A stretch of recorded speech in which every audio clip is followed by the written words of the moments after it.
जय हिंद दोस्तों। हमें संख्याओं को अभाज्य गुणनखंड के रूप में लिखना है। आपको पहला दे रखा है 140।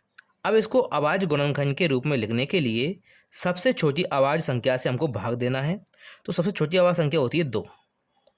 अगर 2 से भाग नहीं जाएगा तब हम 3 से देंगे, 3 से नहीं जाएगा तब हम 5 से देंगे। मतलब आपको अभाज्य संख्याओं से ही भाग देना है। तो 2 से भाग दिया हमने, 2 सत्तर 14 और 0। तो ये कितना आ गया आपके पास 70। फिर हमको 2 से भाग देना है। 2 से भाग दिया, 2 तिया 6, 1 बचेगा, 10 हो जाएंगे और 2 पंजे 10। अब आपका भाग 2 से नहीं जाएगा 35 में, 3 से भी नहीं जाएगा, 5 से चला जाएगा। तो हम 5 से भाग देंगे। 5 से भाग दिया तो 5 7 35। अब इस संख्या में 5 से भाग नहीं जाएगा तो 7 से चला जाएगा। 7 से भाग दिया, 7 एकम 7। अब आपको 140 को अभाज्य गुणनखंड के रूप में लिखना है। तो हम लिखते हैं 140 का अभाज्य गुणनखंड बराबर। कैसे लिखेंगे? यहाँ आपको इन सभी संख्याओं को गुणा करके लिख देना है। 2 गुणा 2 गुणा 5 गुणा 7। तो यहाँ पे आपका 2 गुणा 2 गुणा 5 गुणा 7 आ गया है। अब यहाँ पे हम देखते हैं 2 आपका 2 बार है, तो हम इस प्रकार लिख सकते हैं 2 की घात 2 के रूप में। तो 2 की घात 2 के रूप में लिखा। 5 आपका एक ही बार है और 7 आपका एक ही बार है, इसलिए हमने एक ही तरीके से इसको लिख दिया है। तो ये आपका 140 के अभाज्य गुणनखंड हो जाएंगे, आंसर हो जाएगा। दूसरा दिया है आपको 156। पहले हमको सबसे छोटी अभाज्य संख्या 2 से भाग देना है। तो 2 से हम भाग देते हैं, 2 सत्तर 14, 1 बचेगा, 16 हो जाएंगे, 2 8 16। तो ये कितने हुआ है आपके 78। फिर हम 2 से भाग दे के देखते हैं। 2 से भाग दिया, 2 तिया 6, 1 बचेगा, 18 हो जाएंगे, 2 9 18। अब इस संख्या में ये सम संख्या नहीं है, इसलिए इसमें 2 से भाग नहीं जाएगा। तो हम 3 से भाग दे के देखेंगे।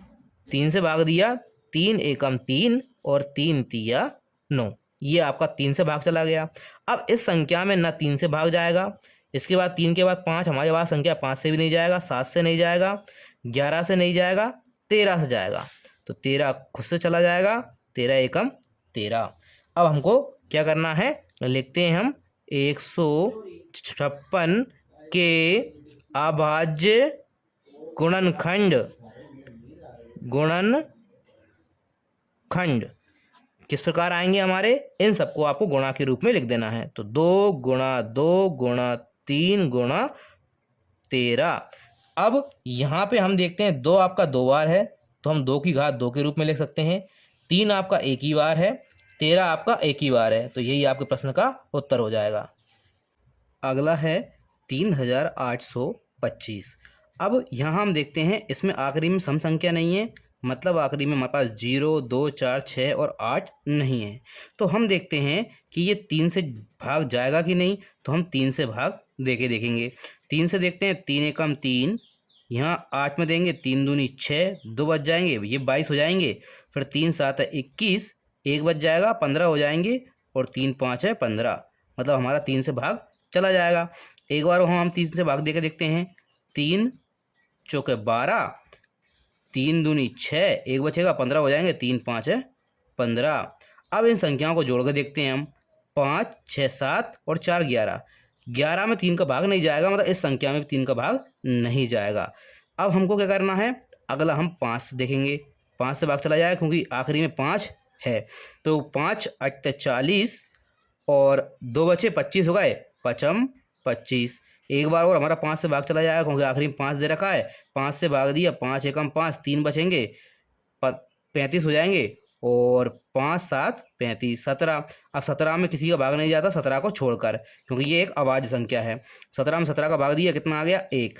अब आपको क्या लिखना है? इनके अभाज्य गुणनखंड लिखना है। तो हम लिखते हैं 3825 के अभाज्य गुणनखंड